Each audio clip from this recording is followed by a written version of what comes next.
వామ్మో, నేను అన్నది వినిపించినట్లుంది. ఎవరికో కాల్ చేస్తుంది. బాబుకు బాక్స్ బద్దలే ఈరోజు. సిచ్యువేషన్ చూస్తుంటే తను కూడా నాలాగా ఎవరి కోసం వెయిట్ చేస్తున్నట్టుంది.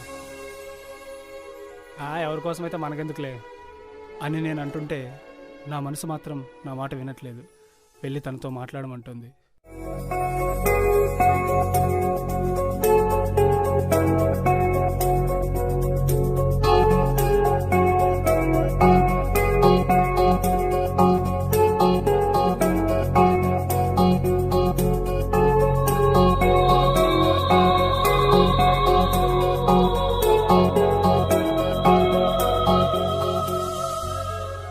ఎందుకో ఈ క్షణం నేను నా మాట వింటున్నా, నా మనసు మాత్రం నా మాట వినట్లేదు.